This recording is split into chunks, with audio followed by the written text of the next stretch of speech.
welcome to my YouTube channel. My name is Bolanle of AJOKE'S vlog, and I am glad to have you here in my little virtual space. So from the thumbnail and the title of the vlog, you already know what we're going to talk about, and it's not a clickbait. So I would hope and advise and beseech you that you watch this video till the very end for all the important gist that I'm going to put in. Not just details that I'm going to put in. Subject teaching is a gold mine in China, in Asia, that people are not focusing on. Everybody wants to teach English because they've been lied to, or they've been told, or they probably assumed that teaching English pays better, or the pay is higher if you teach English. Now that might be a truth, and that might also be a lie. It depends on which angle we are coming into it. But subject teaching is a gold mine because most subject teachers earns way higher than most English teachers. Now the pay might be lower. It's not because you teach subjects, it's because of your employer. It's because of maybe if it's an international school, if it's a school in the countryside. Those are the things you have to look into if you're hoping to get a higher salary for subject teaching. And also you have to look at the working hours. You have to look at if you're working for an agency that might not be able to let you get paid directly. Now we will talk about agents and using agency to get jobs in another video, not this one. So if you are going to get to a school directly, or you are able to source a job and just get a clean deal, it is very okay to teach subjects in China and in Asia. And subjects like mathematics, like physics, like computer, like chemistry, like biology, history, ELA is basically the Nigerian literature in English. Yes. And also drama, music, physical health education, PE, what we call PHE in Nigeria, PE. I mean, those are the kind of things that you can teach as a subject teacher in China. And what are the documents that you need? I mean, you can check my former video. I will link the video in this one, where you can check the documents that you would need to apply for a teaching visa in China. But I will just go over it again. Your resume, that is your curriculum vitae, your bachelor's degree, your health check, 2 reference letters, the data page of your passport photograph, the photograph of your face. What else? I think that's all. And for English teachers, you will need a TEFL or a TESOL certificate. That for subject teachers do not matter. I mean, you don't need that to teach subjects. Now, what is the disparity in between Africans can teach subjects and Africans can teach English? It's just because if you have been applying, you will notice that they ask for native speakers and non-native speakers. Now let's talk about the difference of the two. Who are native speakers and who are non-native speakers?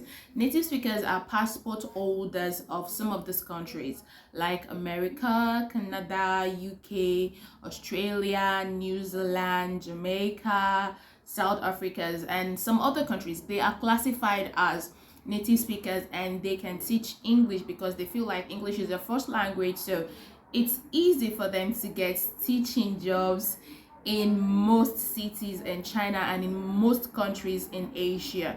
And also there are also non-natives, people like from Ukraine, like Russian, like Pakistan, Indian, Nigeria, Ghana, Zimbabwe, Uganda, Kenya, and all African countries except South Africa. So all of us are non-native speakers, and I feel like from my own personal experience, it is a tug of war. It is a tug of war to get a job, and it is a double war to get a job to teach English as a non-native speaker. But it is much more easier if you have all your documents.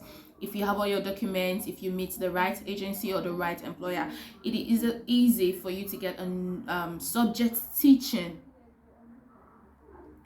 in China or in Asia as an African or a non-native speaker. Now, what are the things you have to look out for as a subject teacher in China? Get all your documents together, get your introduction video together, and also read about your school. If you know the name of your school, read about your school. That is for people that are not applying through agencies, because some of these agencies are just so finicky. They don't give you the information about your proposed employer. Please read up about the school, and also subject knowledge is important. Subject knowledge is very, very important. It's not like something you come and just say the basic things. I mean, sometimes you just have to be on the edge of your seat because you don't know who your HOD is. So subject knowledge is important. Read about your school. Google is your best friend. Some of the schools are on LinkedIn, and also it will be in your best interest, if you are going for your interview, if possible, pick a subject. If the school is not giving you a subject to teach for your online demo, I think we need to do a video about the tips to ace your online demo class. In your own best interest, you have to make a PPT. You might have to pick a topic.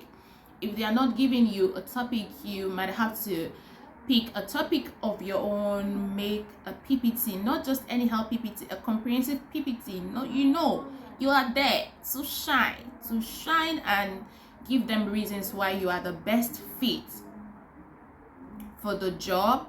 And also, when you're applying for jobs, I would say that it's okay if you apply for jobs that have maybe native speakers or non-native speakers, but to reduce your disappointment, I would advise you go for jobs that are specifically stated that for non-native speakers. I mean, natives and non-natives are welcome on that means that you have a chance to put in your applications. But also you have to also keep applying for some jobs that have native. So it's not like I say life is easy. It's a tough world out here. So if you are getting discouraged and disappointed with not being able to get an ESL teaching visa or an ESL teaching job, and you have certificates in STEM related courses and or some of these other courses I've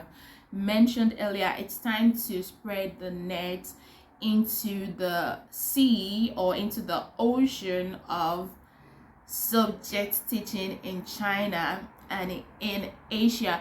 Okay, so that is the brief thing I'm going to come here to talk to you about. It doesn't have to be all lengthy and for me and all of that thing. So please subscribe to my YouTube channel, watch my videos, like and share with your friends. If you know people who want to